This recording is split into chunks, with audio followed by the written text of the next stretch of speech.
Hello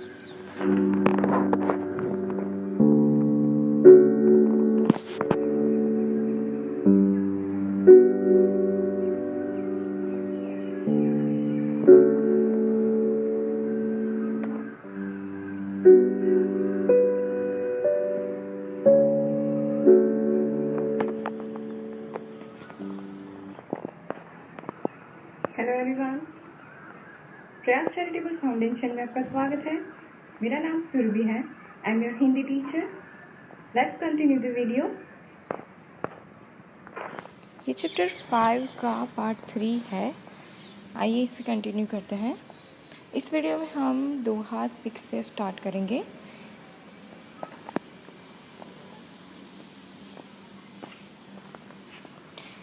काज परे कछु और है, काज सरे कछु और, रही मन भावरे के भय, नदी शरावत मौन।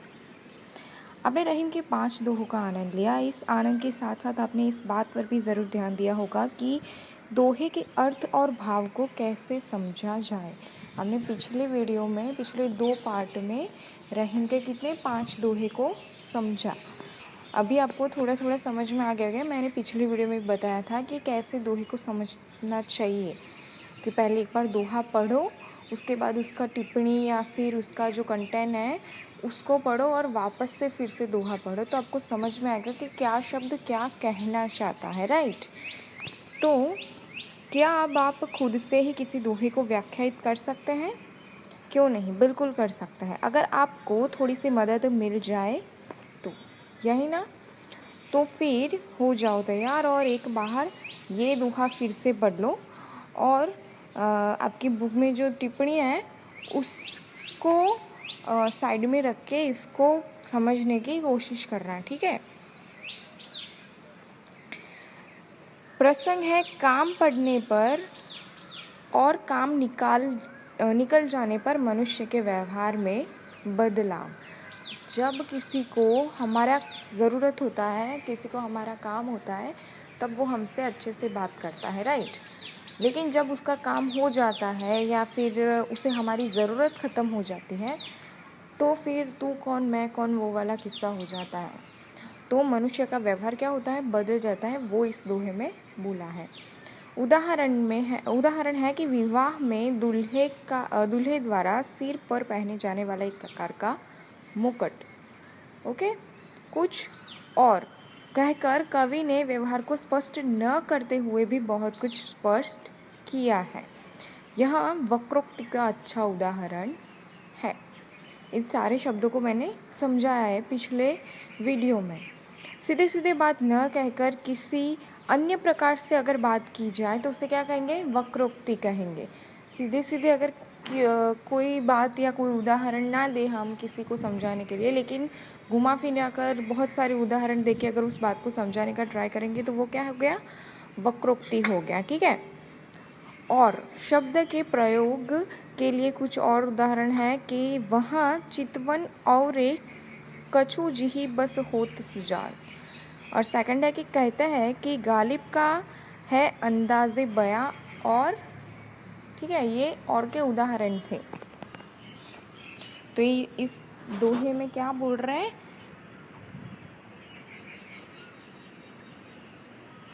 कि प्रसंग क्या है इस दोहे का, कि काम पड़ने पर या फिर काम निकल जाने पर मनुष्य के व्यवहार में बदलाव। इसको डिटेल में आप खुद एक बार सॉल्व करके देखना, ओके। 7वां देखते हैं कि वे रहीम नर धन्य है पर उपकारी अंग, बांटने वारे के लगे जो मेहंदी के रंग, जो मेहंदी को रंग। मूल पाठ से दोहा संख्या 7 को शब्दार्थ सहित पढ़े, यानी कि आपकी बुक में जो शब्दार्थ या टिप्पणी आती है वो हो, उसको साइड में रखो और फिर उसमें से देखने का प्रयास करो कि क्या हो सकता है। ऐसा करने से क्या होगा कि अगर एग्ज़ाम टाइम में भी अगर आपने कोई दोहा नहीं पढ़ा है या आप भूल गए हो और वही पूछ डाला, तो आप उसको आइडेंटिफाई कर सकते हैं कि क्या बोलना चाह रहे हैं, ये क्या बोलना चाह रहा है ये दोहा, ओके। यानी कि अगर आप खुद से 1-2 बार ऐसे ट्राई करोगे तो आपको पता चल जाएगा कि कैसे इसको समझा जाता है दोहे को। फिर आप उसको रिगार्डिंग, आपको याद हो कि इसके लिए ये उदाहरण दिया था, तो आप उसके रिगार्डिंग भी लिख सकते हो, राइट। तो ये ज़रूर ट्राई करें। आप कुछ लोगों को यह कहते हुए सुनते हैं कि क्या रखा है परोपकार में। रहीम के इस दोहे की दूसरी पंक्ति में कुछ ऐसा संकेत है। ओके, परोपकार में क्या रखा है। ओके, तो अब आप खुद इसको एक बार आइडेंटिफाई करने की कोशिश करना, ठीक है। इसमें दृष्टांत अलंकार भी है, वो क्या होता है वो भी मैंने आपको बताया है, तो वो भी आप एक बार देख लेना। अभी तक आपने रहीम के क्या पढ़े, दोहे पढ़े, हमने दोहे पढ़े, 7 दोहे पढ़े उनके। अब एक सौरठा पढ़ते हैं, सौरठा। ओके, आपके मन में अवश्य प्रश्न उठता होगा कि यह सौरठा होता क्या है, और इसके बारे में हम इसी पाठ में आगे पढ़ते हैं। सौरठा है कि रहीमन मोही न सुहाय, अभी पियावे मान बिनु, बरु विष दे बुलाए मान सहित मरिबो भलो। प्रस्तुत सौरठे में रहीम ने आत्मसम्मान के महत्व को रेखांकित किया है। आत्मसम्मान, ठीक है। रहीम कहते हैं कि यदि कोई मेरे आत्मसम्मान को ठेस पहुंचा कर अमृत पिलाए तो मुझे वो स्वीकार नहीं है। अगर कोई मुझे मेरे आत्मसम्मान को, मेरे ईगो को हर्ट करके मुझे अमृत पिलाए तो भी मुझे वो बिल्कुल नहीं पचेगा, यानी कि मुझे वो बिल्कुल स्वीकार नहीं होगा। जबकि प्रेम और सम्मान के साथ यदि कोई मुझे जहर भी प्रस्तुत कर देगा तो भी मैं उसे पीकर मरना पसंद करूँगा। व्यक्ति को आत्मसम्मान की रक्षा करनी चाहिए। वो कहता है ना कि जहाँ पे अगर आपकी कोई वैल्यू ही नहीं है तो वहाँ आपको बार बार नहीं जाना चाहिए, ठीक है। आपको आपके आत्मसम्मान की वैल्यू होना चाहिए। ओके, तो यदि किसी से उसका आत्मसम्मान छीन लिया जाए तो जीवन में कुछ भी नहीं बचता, और फिर वह अमर होकर भी क्या करेगा। यदि कहीं प्रेम और सम्मान मिलता है तो जहर पीने में भी नुकसान नहीं है।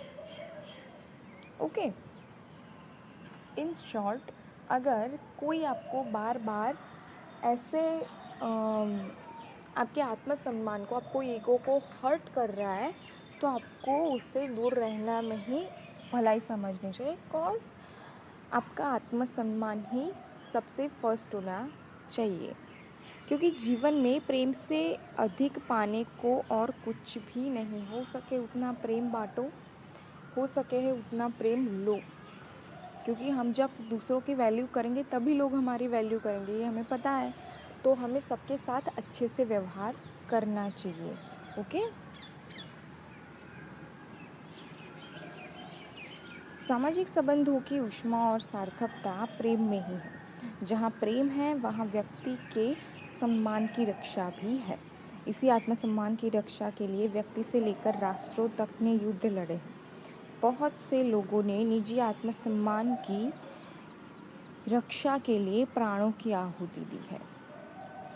इसके बिना जीवन की कल्पना ही क्या, और यह मिल जाए तो फिर और जीने की कामना भी छोड़ी जा सकती है। अगर आपको पता चल जाए कि आपने कुछ ऐसा काम कर लिया कि लोग आपको सदियों तक याद रख सके, तो आपको कोई अफसोस नहीं होगा कि आप जल्दी मर जाओ, ठीक है। लेकिन अगर आप अमर भी हो गए हो लेकिन आपका आत्मसम्मान ही कोई नहीं है तो उसकी कोई वैल्यू नहीं है आपके अमर होने की, ये बोल रहा है, ठीक है। तो दुनिया की सारी चीज़ें, यानी कि धन है, दौलत है या पद है, जो आज है वो कल नहीं भी हो सकती, और यदि आज नहीं है तो कल प्राप्त की जा सकती है। अगर हमारे पास अभी पैसा नहीं है, अभी कोई पद नहीं है, अभी हमने कुछ अचीव नहीं किया है, तो भविष्य में हम वो पा भी सकते हैं, राइट। और अगर अभी है हमारे पास ऑलरेडी, तो क्या पता वो कल है कि नहीं है। पर व्यक्ति सम्मान को एक बार खोकर पुनः प्राप्त नहीं कर सकता। अगर हम देखते हैं ना, कोई भी रिलेटिव की बात कर लो, कि अगर कोई ऐसा आपका रिश्तेदार है या दोस्त है या कोई भी अगर उसकी आपकी नज़रों में वो एक बार गिर गया है तो क्या वो दोबारा से उठ पाएगा। आप उसके बार आप उसके बारे में कितना भी अच्छा सोचने का ट्राई करो, लेकिन आप उसको 100% नहीं दे पाओगे। क्यों? क्योंकि एक बार आपका भरोसा उस पे से उठ गया है, राइट। तो क्या वो इंसान अगर सही भी है और वो कितना भी ट्राई कर ले कि अपने आप को साबित करने का, लेकिन वो हो ही नहीं सकता। क्यों? क्योंकि एक बार अगर आपका सम्मान सामने वाले की नज़र में गिर गया है तो वापस पहले जैसा करना असंभव है। विश्वास की बात है, ओके। ये तो आत्मसम्मान पर दुनिया की विभिन्न भाषाओं के बहुत से कवियों और शायरों ने बहुत सारी कविताएं लिखी हैं। यही सिर्फ यहाँ पे 2 उदाहरण दिए हैं कि आवत ही हुलसे नहीं, नैनन नहीं सने, तुलसी ताह न जाई, कंचन बरसे मेह। ये तुलसीदास का है।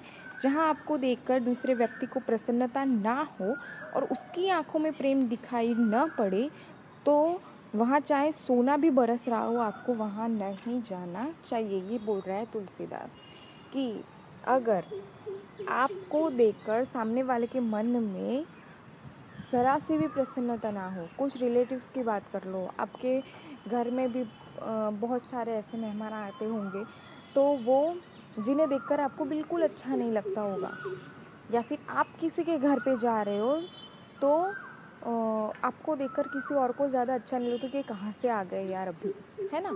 तो और उनकी आंखों में ज़रा सी भी प्रेम भावना ना दिखाई दे आपको, तो भले ही वो आपकी करीबी क्यों ना हो, आपको उसके घर नहीं जाना चाहिए, भले ही वहाँ सोना क्यों नहीं बरस रहा, ओके। सेकंड है कि बंदगी में भी वो आज़ादी वो खुद भी है कि हम उल्टे फिर आए दरे काबा अगर वाह ना हुआ। गालिब ने कहा है ये। हम भक्ति में भी इतने स्वाभिमानी हैं कि अगर हमारे पहुंचने पर काबे का दरवाज़ा खुला न हो तो उल्टे लौट आए।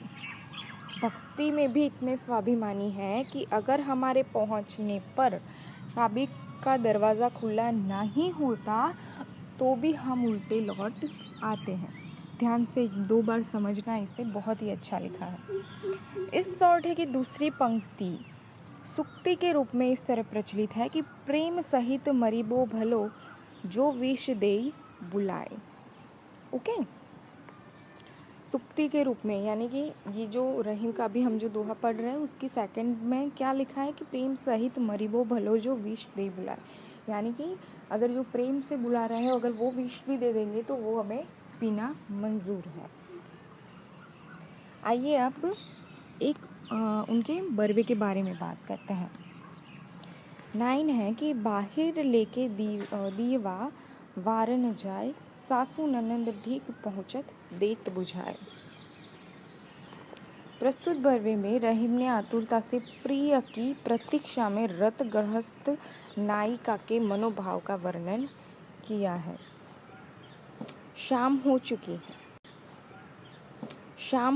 है, नायिका के पति के घर लौटने का समय हो गया है।